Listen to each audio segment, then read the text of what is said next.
Eternity's Echo, JFK's Last Stand, Chapter 11, The Aftermath.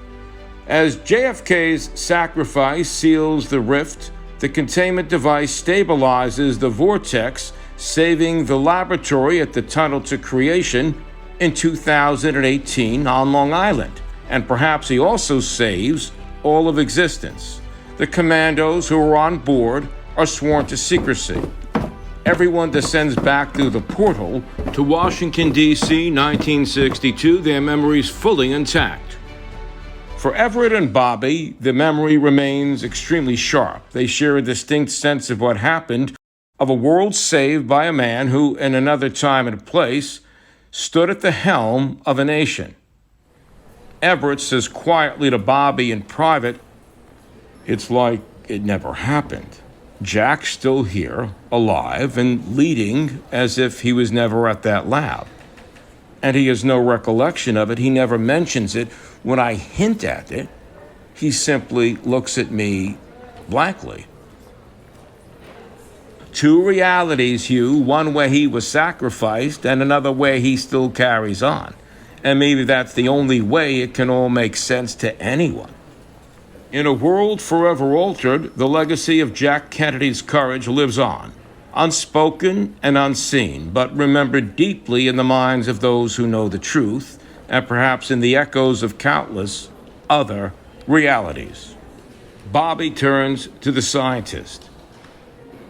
"He did it. He really did it, Hugh, but at what cost? And who remembers?" And Everett says, "Bobby, you must understand something. The world may never know what your brother did. Not really, but we know. And for now, that will have to be enough." He continues, "In fact, it will have to be, Bobby. I'll have to make sure of it somehow. His legacy will live on in every world, in every reality." There is the rustling of papers as Everett looks at the notes of JFK left behind back in 2018. The world moves on, but the impact of JFK's sacrifice echoes across the multiverse. His legacy is secure, even if the details remain hidden from history, at least in the world that he inhabits. In the future, in 2018, at the Tunnel to Creation, Dr. Krauss and Emily reflect on what has happened and the conflicting timelines, because history still shows that John Fitzgerald Kennedy was assassinated as president in 1963. Emily says, concerned, "So, Dr. Krauss, if JFK died here with the vortex, how does 1963 occur, and what does it mean about that assassination?" And Krauss, staring thoughtfully into the distance, says, "That is a paradox, isn't it? In one reality, he is saving all of us. In another, he's still in Washington. And the later campaign preparations, he goes to Dallas, where he is shot. So it makes no sense. And yet, it has to make sense." Emily is confused and struggles to comprehend. So both events happen? He both saves the world and perishes here in 2018, yet also goes on to lead in Washington, only to be assassinated in 1963? And Dr. Krauss sighs, resigned. It's a many worlds theory, perhaps. Maybe this Everett was more onto something than he thought. Both scenarios exist, both side by side. And this JFK sacrifices himself here.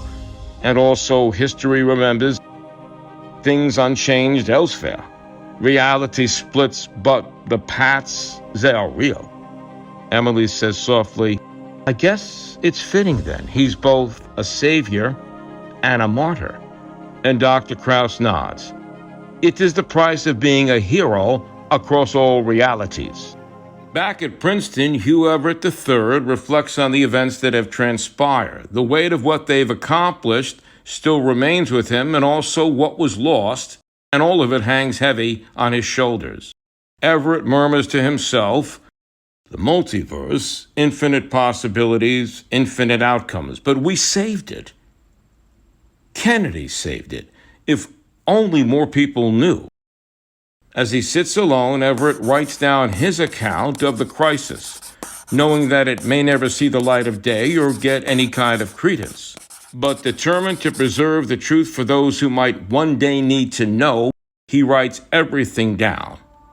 Years later, between 1963 and 68, at Arlington National Cemetery at the president's gravesite, Bobby Kennedy and Hugh Everett stand together, reflecting on the past, the merging of realities, and the lessons learned. Bobby gazes at the grave. You know, Hugh, even with all the noise and the world still trying to make sense of it all, Jack's sacrifice, the rift, all these realities, they're hard to grasp. But here, standing where he rests, it's simpler somehow. He always understood the weight of his actions, and even the smallest ones. And Everett nods. Well, that he did. The many worlds theory. Jack grasped it in a way that most couldn't. Every action, every choice, it ripples out, affecting not just this world, but countless others. And your brother knew it. And that's why he was willing to make that ultimate sacrifice. He saw the bigger picture, not just in this world, but in every world. So then it's not just about the grand gestures, Hugh. Jack knew that even the smallest acts of kindness could have a profound effect. I remember hearing a story just after Jacqueline miscarried.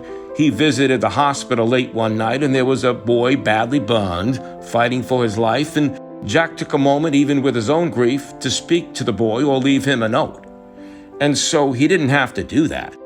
The boy might not even have remembered or got the note, but Jack knew that these little things matter. They ripple out, maybe even into much bigger things. And Everett says thoughtfully, well, that's the essence of the multiverse, Bobby. In a world that seems overwhelming and chaotic, it's the small, seemingly insignificant moments that hold the most power. In fact, Jack understood that. He understood that each and every one of us, our lives, no matter how small or large, our actions are infinitely significant. And in the end, Jack did what he always did. He stepped up when the moment demanded it. He became a symbol not just for the world, but for every world. His sacrifice, his courage, Bobby, they echo across the universe. Bobby, softly placing a hand on his brother's grave, says, "It is done, Jack. You kept your word. And more than that, you left us a legacy. A legacy that reminds us that we all have a role to play, no matter how small it might seem. And that's what you wanted us to remember, Jack. And Hugh and I and many others will. That every choice, every act of kindness, every moment, it matters. It matters a whole lot, Jack." As Bobby Kennedy stands quietly lost in thought, he contemplates the strange duality of their reality. The many worlds theory, once just a speculative idea postulated by Hugh Everett, his friend and scientist, now feels deeply personal. Proof that a small choice, a brave act, or even a single sacrifice can ripple out in ways that one could never fully grasp. His brother Jack dies 2 different ways, 2 different times, 2 different locations. It's a reminder that the line between fate and free will is thin. And in the end, a little courage can shape the destinies of many.